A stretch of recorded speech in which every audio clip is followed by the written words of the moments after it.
Hello everyone. तो कैसे हो आप सब लोग। तो आज हम अपने स्पेशल एजुकेशन से रिलेटेड जो क्वेश्चन सीरीज कर रहे थे उसका हम पार्ट 6 करेंगे। ये काफ़ी इंपॉर्टेंट है, स्टूडेंट टीचिंग फील्ड की तैयारी कर रहे हैं उनके लिए। तो हम स्टार्ट करते हैं अपना फर्स्ट क्वेश्चन से। और ये बेसिकली सीडीपी बेस्ड होगा कि हम अपने फर्स्ट क्वेश्चन से स्टार्ट करते हैं। In the period of infancy emotions are, तो इन्फेंसी के टाइम के समय इमोशंस क्या रहते हैं बेसिकली। तो मैं आपको बता दूं कि जो इन्फेंसी का पीरियड होता है वो 0 to 9 ईयर के बीच का होता है। और इस समय जो इमोशंस होते हैं वो अनस्टेबल होते हैं एक तरीके से।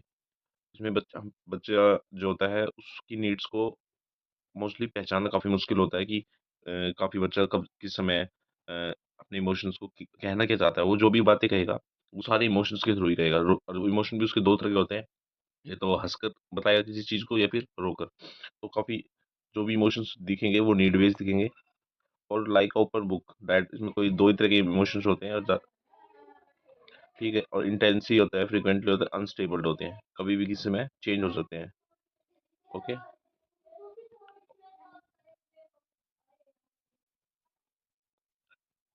द पीरियड ऑफ, ठीक है, तो इसका right answer is all of these. तो नेक्स्ट क्वेश्चन पे चलते हैं।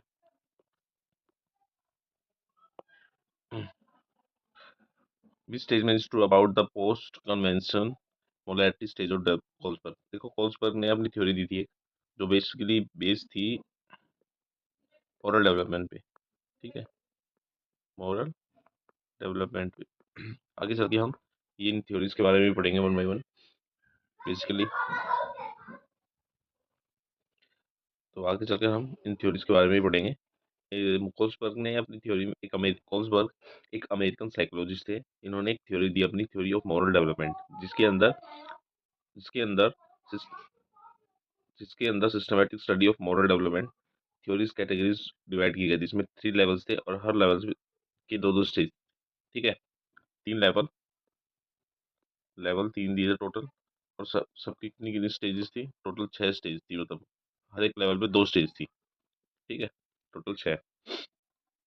अगर हम इसके ऑप्शन को देखें तो इंडिविजुअल फोकस, पोस्ट कन्वेंशन की बात हो रही है। तो पोस्ट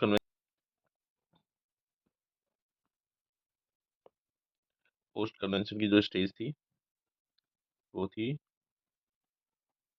13 से ऊपर, 13 अबव। ठीक है, तो इसमें हम ऑप्शन देखते हैं।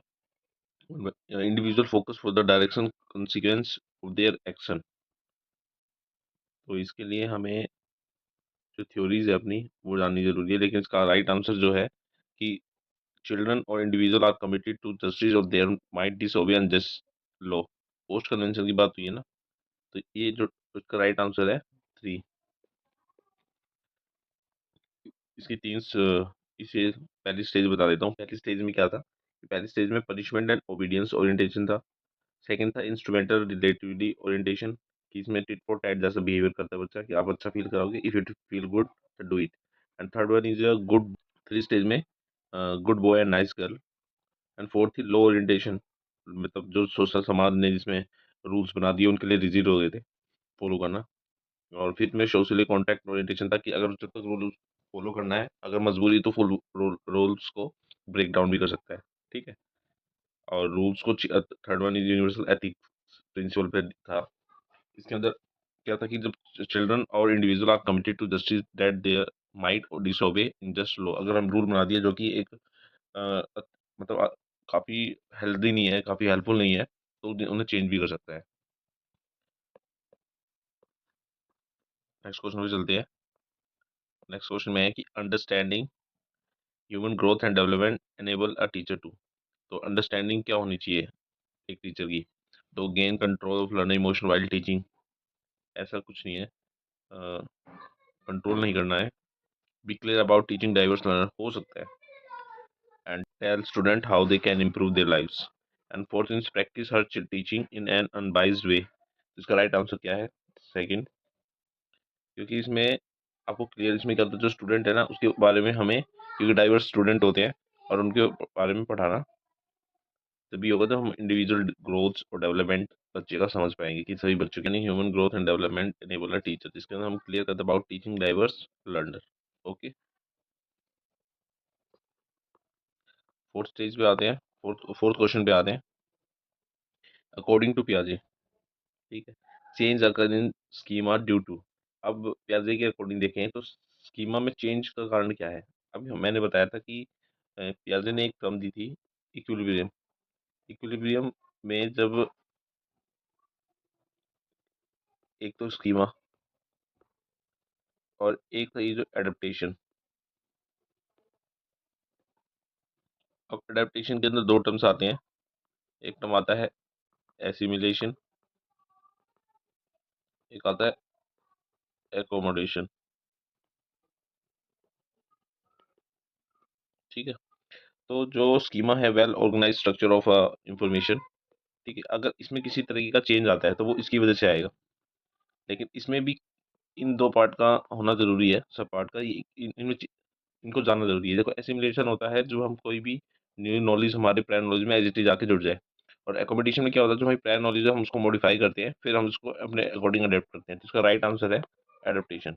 ठीक है, नेक्स्ट क्वेश्चन में चलते हैं। नेक्स्ट क्वेश्चन है हमारा ये, which one of the following is the not a type of learning according to Gagne's theory of learning. अब गैगने ने अपनी थ्योरी ऑफ लर्निंग दी थी, जिसमें उसने 8 टाइप ऑफ लर्निंग दी थी। टोटल उसमें कुछ बिहेवियरल है, कुछ कॉग्निटिव बेस्ड है, और जो ये लर्निंग है उसका डिफिकल्ट लेवल बढ़ता जाता है according to step by step. तो इसके लिए आपको गैगने की थ्योरी पढ़नी पड़ेगी। मैं अपने एक शॉर्ट वीडियो डालूंगा गैगनेस थ्योरी की, जिसमें हम उनके क्या क्या उसकी उन्होंने अपने गैगने थ्योरी ने क्या क्या दिया है, उसमें कौन कौन से अपने 8 स्टेप दिए सीखने के। तो उसमें वर्बल एसोसिएशन है, सिग्नल लर्निंग है, कॉन्सेप्ट लर्निंग है, लेकिन उसमें ये प्रॉपर प्रिक्विसाइट नहीं है। इसका आंसर है ये। ठीक है, अब हम नेक्स्ट क्वेश्चन में चलते हैं। ये बुक काफ़ी फैक्चुअल है कि द टर्म ऑफ मोटिवेशन और ये originated from a Latin word. तो हम जानते हैं कि ये फैक्चुअल है। और मोटिवेशन की बात करें तो मोटिवेशन एक लैटिन वर्ड है जिसका मतलब होता है मूवेयर। ठीक है, एक्चुअली इसका मीनिंग जो निकलता है टू मूव, किसी तरफ बढ़, किसी डायरेक्शन की तरफ बढ़ना। ठीक है, नेक्स्ट क्वेश्चन में चलते हैं। Which of the following not a form of intelligence according to Howard Gardner. तो गार्डनर की कौन सी थ्योरी इंटेलिजेंस थ्योरी नहीं है, का पार्ट नहीं है ये। तो लिंग्विस्टिक दिया गार्डनर ने, स्पेशल भी दिया एंड म्यूजिकल दिया, लेकिन लिटरल नहीं दिया। इसका राइट आंसर ये नहीं दिया, बाकी 3 दिए हैं। ठीक है, इसके लिए मैं जब सीडीपी की मैं थ्योरीज कराऊंगा तो उसमें काफ़ी हेल्पफुल होगी। नेक्स्ट क्वेश्चन पे चलते हैं। अब हम trait approach to personality assume that. तो हमें जो देखा जाए कि people are motivated by unconscious emotion conflict. हाँ, होता है, अपने अनकॉन्शियस माइंड के थ्रू हम अपने आप को मोटिवेट करते हैं, और इनमें करके, और each individual has stable personality of characteristic. Yes, इसका राइट आंसर ये है कि यार ट्रेट अप्रोच मतलब पर्सनैलिटी है, उसके अंदर गुण की बात करें तो सबके अंदर एक स्टेबल पर्सनैलिटी कैरेक्टरिस्टिक होती है, जिसे सेंट्रल ट्रेट्स कहते हैं, या स्टेबल होती है, ये बाय बर्थ मिलती है हमें। ठीक है, नेक्स्ट क्वेश्चन में चलते हैं। Evolution is closely related to. अब यहाँ पे इवोल्यूशन की बात है। अब जब हम इवोल्यूशन करते हैं तो हमारा मेन मोटिव होता क्या है, ऑब्जेक्ट, अपने उद्देश्यों को पूरा करना। इसका राइट आंसर इज ये थर्ड है, इसका right answer is third. Next question पे चलते हैं। Achievement test is a type of test. Achievement test is a type of test है। तो इसके अंदर हम कौन कौन से टेस्ट इंक्लूड करते हैं। तो समेटिव असेसमेंट होता है अचीवमेंट के लिए, ये एट द एंड होता है। ठीक है, लास्ट में ये होते हैं क्या सीखना है। ये वाला जो होता है फॉर्मेटिव सिस्टम, ये ड्यूरिंग जब टीचिंग चलती है, कि टीचर जान सके। ठीक है, और ये डायग्नोसिस जो है ये प्रॉब्लम सोल्व करने के लिए होता है, कि प्रॉब्लम फाइंड आउट करने के लिए होता है कि बच्चों की टीचिंग प्रोसेस में कहाँ प्रॉब्लम आ रही है। ठीक है, तो ये सारे टेस्ट करने होते हैं, तो अचीवमेंट के लिए ये सारे इंपॉर्टेंट है। तो आंसर 4 इज करेक्ट। ओके, तो आज के लिए इतना ही। अगर आपको वीडियो अच्छी लगी हो तो वीडियो को ज़्यादा से ज़्यादा शेयर कर दीजिए, चैनल को सब्सक्राइब कर दीजिए और लाइक कर दीजिए। ठीक है, थैंक यू।